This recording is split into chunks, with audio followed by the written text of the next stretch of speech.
the continent's position as an active and constructive partner in addressing shared global challenges.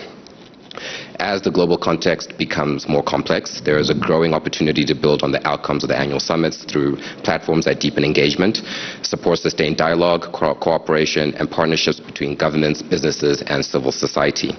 Against this backdrop, the World Economic Forum is proud to announce, in partnership with the government of South Africa, that South Africa will host a spring Davos in South Africa in 2027, bringing the forum's global convening platform to the African continent, similar to the forum's upcoming global summit taking place in Jeddah this year in April. This global summit for South Africa will create a space for leaders to align on priorities, to explore investment opportunities, and strengthen collaboration across regions, with a particular focus on growth, resilience, and long-term economic opportunity. With that, I am pleased to invite the Minister of Finance for South Africa, Honorable Gondongwana, to share his perspective. Honorable Minister, thank you for joining us. Could you please highlight the overall success of South Africa's G20 presidency, particularly with a focus on the finance track? Do I have to press anything, or this? No, it's on. It's fine. Okay. No, I think, thank you very much, and the members of the media. I think we set ourselves an ambitious targets for the finance track. And we're proud to say we, in fact, in certain areas exceeded our targets. Key issues which we had a focus on the African continent as for starters to achieve growth, and looked at the critical impediments to that growth. And the international organizations and the finance track members supported such an agenda which focused on 4 key areas. One was macroeconomic vulnerability, weak economic institutions, lack of infrastructure, and high cost of capital. The G20 finance ministers launched the G20 Finance Track Africa Engagement Framework for 25 to 2030 at their October meeting to support the African continent and its member countries in achieving their economic, financial, and related objectives. We acknowledge the multi-year framework as an opportunity for enhancing collaboration between the G20 and Africa, and a lasting legacy of South Africa's presidency. This framework provides unique opportunity to unlock Africa's regional economic benefits. The major achievement has been the endorsement of the G20 Ministerial Declaration on Debt Sustainability, which commits to supporting efforts by low and middle-income countries to address debt vulnerabilities, many of which are on the African continent. This declaration is significant because it outlines key actions and commitment to support sustainable debt levels for low and middle income countries. South Africa's presidents continued the G20's original mandate to promote strong, sustainable, balanced, and inclusive growth. The G20 endorsed the following reports. A, risk to the global economy, policy adjustment and enhanced cooperation. B, macroeconomic policies and structural reforms for stronger, sustainable economic growth in the context of risk from severe weather and natural disasters. During South Africa's G20 presidency, there was also a focus on increasing quality infrastructure investment to support faster economic growth, sustainable development. G20 endorsed the following reports: Framework for Effective Planning and Preparatory Practices, Report on Blended Finance De-risking Measures, the Cross-Border Infrastructure Toolkit. These provide practical solutions to developing a credible pipeline of projects. South Africa's G20 presidents also established the Africa Expert Panel to provide strategic advice by exploring and defining approaches that advances Africa's collective development interests. But key recommendation from this has been to say even the borrowers must have a voice, and a critical recommendation is what is called a borrowers forum as part of this development. which also touched on the recommendation on the cost of capital for the lower-end developing and middle-income countries, and what are the biases that makes those higher costs for these countries. And recommendations are contained in the report, and that report is available. And finally, South Africa championed the Compact with Africa. This is a kind of co-chaired by South Africa and Germany, and there are a lot of countries that are joining as part of this, particularly in Africa. And those countries working with Germany will develop major private sector investment in what we call the Compact with Africa countries. Those are some of the achievements that we can highlight as South Africa. Key is important, the issue of debt vulnerability and the commitment by most of the G20 countries to work with us in that regard. Thank you. Thank you for that, Honorable Minister. I would like to now perhaps invite the Minister of International Relations and Cooperation for South Africa, the Honorable Minister Ronald Lamola. Minister, building on South Africa's historic and successful 2025 G20 presidency, how does the Spring Davos South Africa provide a platform to carry forward and advance the presidency's outcomes on a global stage? Yeah, thank you very much. And to all my colleagues who are here and to the media. South Africa's presidency of the G20 was marked by its bridge-building role, successfully navigating geopolitical tensions amongst members to secure consensus on key priorities and deliverables. Guided by the spirit of inclusivity and cooperation, South Africa ensured that the G20 remained focused on solutions rather than divisions. At the same time, South Africa's pragmatic approach to its presidency, balancing an ambitious developmental agenda with the imperative of consensus. We hope to continue on this path in the World Economic Forum 2027 spring meeting. So when you bring all the role players across the globe, we will be able to create a conducive environment to find consensus and to build a world where cooperation remains the order of the day. These meetings have proven, of the World Economic Forum, have a proven track record of convening stakeholders from across geographies, industries, and generations. And the World Economic Forum brings together leaders from government, business, civil society, and the scientific and cultural domains to enable real dialogue, proven solving of challenges.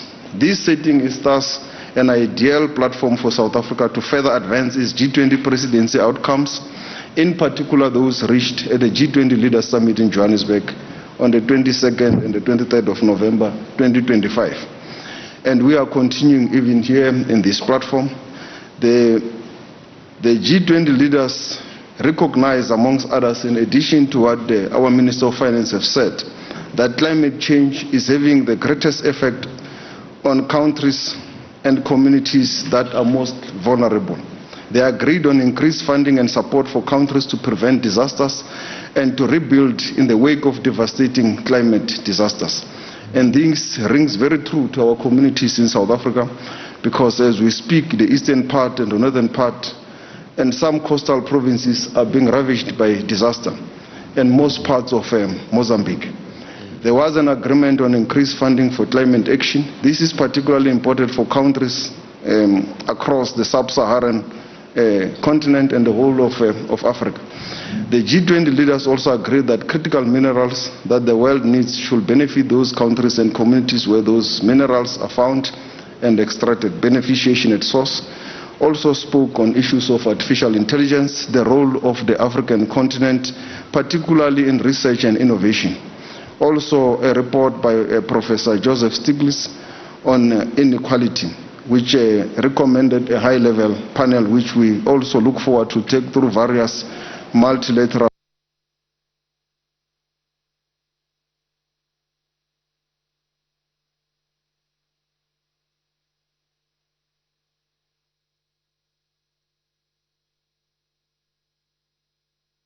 platforms. Thank you very much, and we look forward to welcome everyone to take these discussions forward. Thank you. Thank you so much for that, Honorable Minister Lamola. Let me now turn to the Minister of Trade, Industry and Competition for South Africa, Honorable Minister Parks Tau. For the global companies looking to future growth, what will Spring Davos in South Africa reveal about Africa's expanding role in global trade, value chains, and economic transformation? Thank you very much, Chido, and good afternoon to members of the panel, colleagues, ladies and gentlemen. Africa is well positioned today. While challenges remain, clear progress is evident. Improved policy and regulatory environments, stronger institutions, fewer conflict hotspots, and a growing wave of youth-led startups attracting global venture capital. Across our engagements this week, both venture capitalists and traditional investors express strong confidence in Africa's growth potential and their desire to expand on the continent. Africa is central to the global race for critical minerals, holding an estimated 30% of the world's proven reserves in sub-Saharan Africa alone. As demand for energy transition and advanced manufacturing grows, Spring Davos highlights Africa's rising strategic role in the global economy. So firstly, Africa's growth is increasingly driven by its own firms, with fast-growing companies emerging in fintech, digital services, logistics, renewables, agribusinesses, and creative industries. Second, Africa is emerging as a major data and digital market, with its scale, diversity, and cultural richness creating uniquely valuable data sets. Third, scale does matter. Africa's population is projected to reach around 2.4 billion by 2050, with a rapidly expanding urban middle class. This makes Africa the single largest growing market of the future. Demand for energy, mobility, housing, food systems, financial services, education, and digital connectivity will grow exponentially, creating long-term opportunities across global value chains.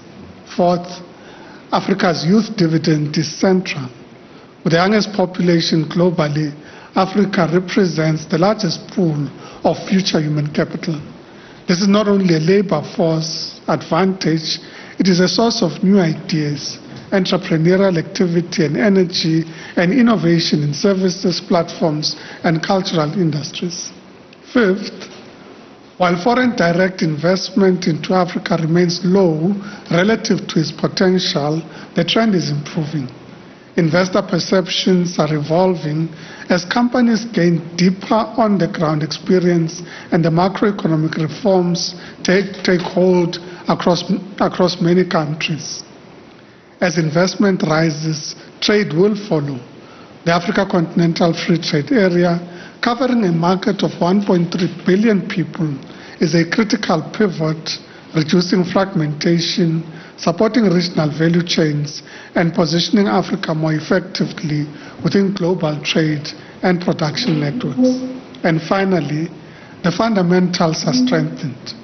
Africa is home to over 60% of the world's arable land, vast critical mineral resources for the green transition, rapidly expanding mobile and digital penetration, and a growing number of reform-oriented economies. Together, these trends point to a continent that is increasingly central to the global growth. Thank you very much. Thank you so much for that, Minister Tau. I'm now pleased to invite the Minister of Tourism for the Republic of South Africa, Minister Dalil. Will hosting Spring Davos in South Africa in 2027 contribute to strengthening South Africa's position as a premier global tourism, and how will it, I guess, contribute to South Africa's position as a premier global tourism and business investor destination? Well, thank you for the opportunity. Let me start by thanking the World Economic Forum for selecting South Africa to host the Spring Davos in 2027. We are ready, able and willing, and we look forward to us having been afforded this opportunity to host Davos Spring. South Africa is the leading business destination, business event destination in the continent and in the Middle East. Business events and tourism adds about 8.8% to the GDP of South Africa and creates at least 1.8 million jobs annually. So this will further strengthen our sector to create more jobs and to assist us in building that inclusive economy. Now, we have hosted now with the G20 more than 135 business events all over South Africa that led to the Leaders Summit at the end of November. And we have illustrated that, our capacity to host business events. We do invest as South Africa to compete in the rest of the world to host international events. We have got our own South African National Convention Bureau, where we invest money and we go out around the world and we bid for international conferences to be hosted in South Africa. Last year we put out a bid for 65 events.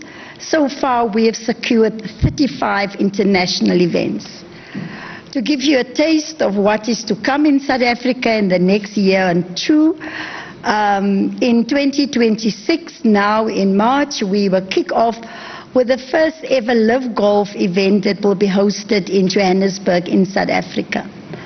That will be followed by an international jazz conference, the Montreux Jazz Festival in Cape Town, and also the Cape Town International Jazz Festival. Then we are also preparing for 2027, we will be hosting the Cricket World Cup.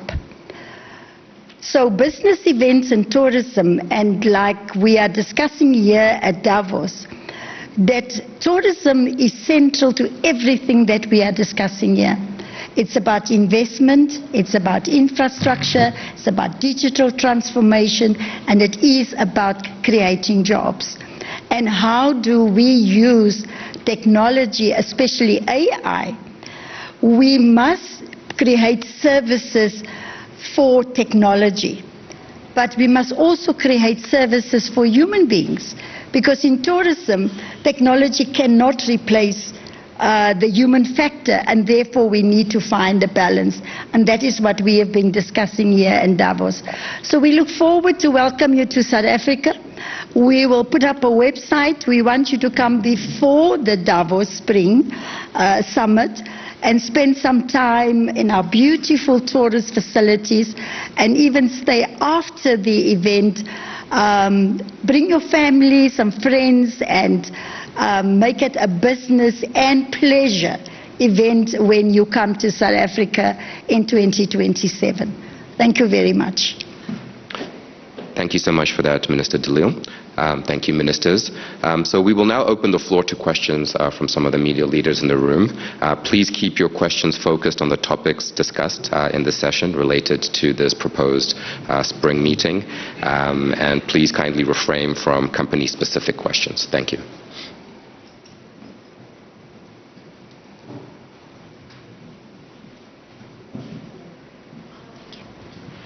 Good afternoon. My name is Gloria from SABC News.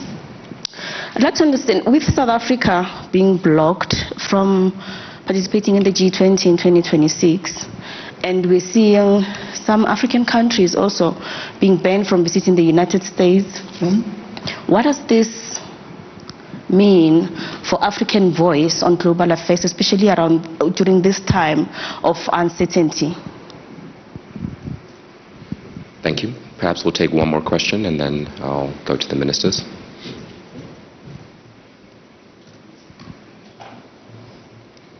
Good afternoon. I'm sorry if I go off the tangent a little bit.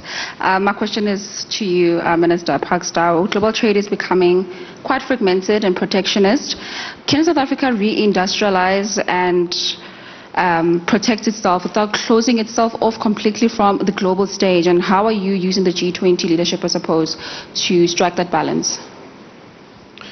Thank you for the questions. So the question related to the G20 Perhaps we'll take one more question then. Yes, this is Vyasan Subramani from IOL. My question is directed to Minister Lamola.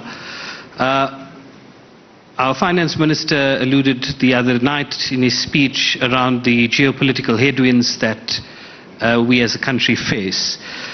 You saw the Prime Minister of Canada also saying that we are in a rupture and it requires a different approach. Are we going to be seeing a different approach to South Africa-US relations going forward? Thank you so much for those questions. So I think Minister Gondengwana, would you like to take the first question on the G20 participation for this year? And then I think the other two questions directed specifically at Minister Lamola on the ruptures that were mentioned by the ILO, and then Minister Tau, the question on trade and restrictions there. Thank you. The structure of the G20 for now is that the founding member on the African continent is South Africa. Subsequent to that, the AU has been accepted as a permanent member. There have been two countries which have been permanent invitees because we've been trying to increase the voice of Africa, the permanent invitees, Nigeria and Egypt.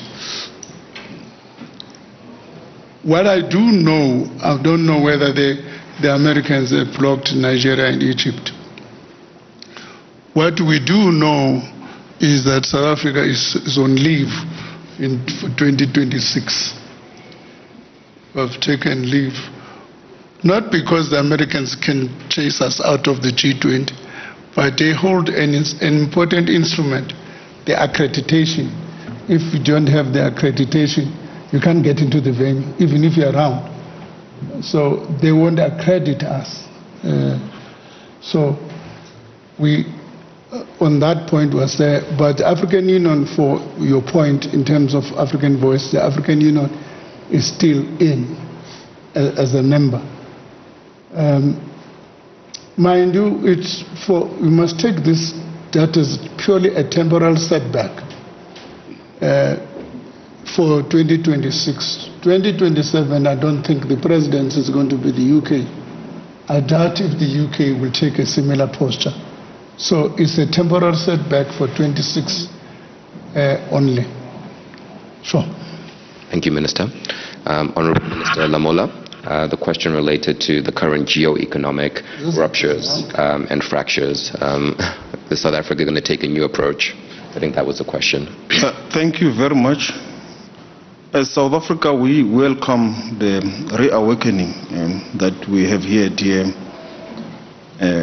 from many of the countries, the European Union, Canada, because as part of the African continent, we have been raising these realities that the current global order is not saving the global south and in particular the African continent, and it was for that reason that we called for the reform of the UN Security Council. We called for the reform of the global financial architecture. It's part of the declaration of the South Africa's G20 presidency. We have called for the reform of the financing for climate change, that the African continent only receive less than 5% of global financing for climate change. So we are happy that these voices are becoming many. So something is going to happen in the platforms of the UN and other multilateral platforms, because when member states of all these institutions, including the World Bank, the IMF, and all other institutions, now speak in one voice that we need to reshape these global institutions to become relevant, to evolve with the current changing dynamics. If you read our president's speech last year at the UN General Assembly, he anchored it on all this to say that when the UN was formed, almost majority of the African countries were still under colonialism. But now they've gained independence. It means the UN structures, including its Security Council, must be reformed to reflect to reflect these realities, and he anchored it on the UN Charter. And we agree that this evolution needs to be embraced, but it needs to be acknowledged that the African continent has been raising this for quite some time, and it does need to be taken forward. So we look forward to the engagements in these platforms to take these discussions forward, and with regards to whether we will have a different approach in our relations with the US. Since this issue of tariffs started, South Africa started its diversification process. You will have seen the visits to the various parts of the globe, including Southeast Asia and many parts of the continent, to anchor on the Africa Free Trade Area. And our stats do show that this diversification strategy in terms of trade, it is beginning to bear fruits, which are positive. So we'll continue on that path to diversify, to build self-sustainability within our own domestic capabilities, internal resource mobilization. That is what is needed within the country, but also for South Africans to gear up for the difficulties that will obviously arise as changes happen, to prepare ourselves for this unpredictable world, but remain calm, restrained, and continue to play our role in the various global platforms and multilateral institutions. Thank you. Thank you, Minister. And Minister Tau, the question around how South Africa and Africa can succeed in sort of the reshaping of these global global supply chains. Well, thank you very much once again. You know, one of the recurrent themes in the discussions here at the World Economic Forum has been the reality that global trade has been significantly disrupted in the past year. And part of that has led to a situation where trade under the rules of the World Trade Organization has decreased from an estimated 80% to 70%. And that disruption has not just been on South Africa, not only on Africa, but it's been a global challenge that we all have to deal with. So we're dealing with it at different levels. The first is at a multilateral level. In fact, this morning we had a meeting, an informal meeting of ministers of the World Trade Organization in preparation for the ministerial conference taking place in Yaoundé, Cameroon in March. And one of the points that were reaffirmed was the need for us to continue having a rules-based trading system globally.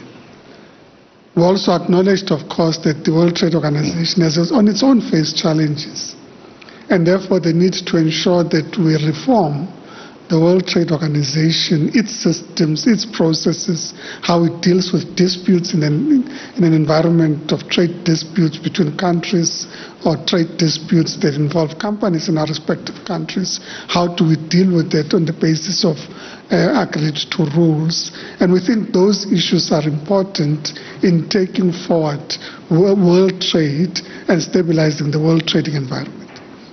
The second is at a bilateral level. I can reaffirm that South Africa has no intention of closing itself off. South Africa has no intention of seeking to define itself as outside the global community of nations and the trade flows that are happening between nations. So we have been actively involved in, amongst others, consolidating existing trading partnerships and platforms. We have been engaging with Mercosur, amongst others, on accelerating implementation of a historic agreement that we have with them.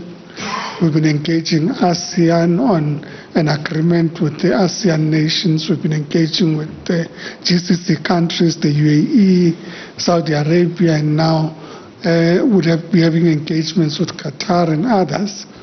And indeed, we're talking to Canada, Australia, Switzerland, to diversify our trading partners, but starting with the consolidation of partnerships that we have, including, of course, the United States of America. You would know that we continue to engage with the U.S. on the possibility of an agreement on reciprocal tariffs.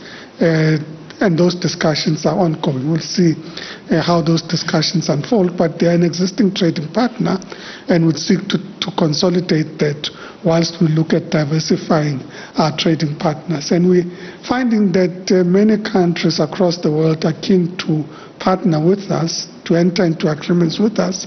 In fact, in the number of meetings we've had with our counterparts here at Davos, the statements have been consistent. Can we enter into an economic partnership agreement? Can we enter into a free trade agreement? How do we implement and accelerate implementation of existing agreements? And that, I think, is what not just South Africa is focused on, but the rest of the world. And of course, I should conclude by saying the implementation of the Africa Continental Free Trade Agreement remains crucial to the way in which we view trade and investment going forward. Thank you very much. Thank you for that, Minister. Can I just add one thing to patch up Gloria on a point? The resolutions and decisions that are contained in the declarations extend beyond our presidents.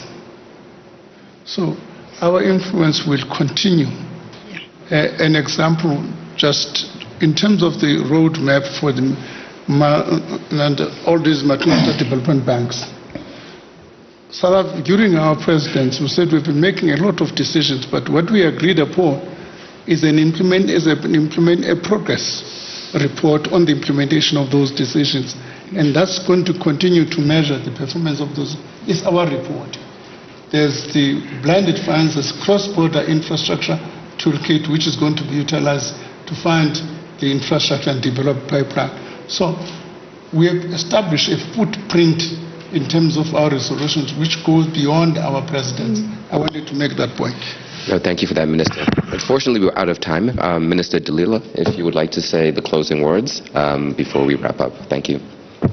Yes, you wanted to comment on? On behalf of the South African delegation, we want to thank all of the investors and all of the companies that have been engaged with all of us here. We've learned a lot. We're taking a lot back. And we look forward to welcome you in 2027 to our beautiful country. Thank you very much. Thank you. And with that, the meeting is done. Thank you so much, everyone.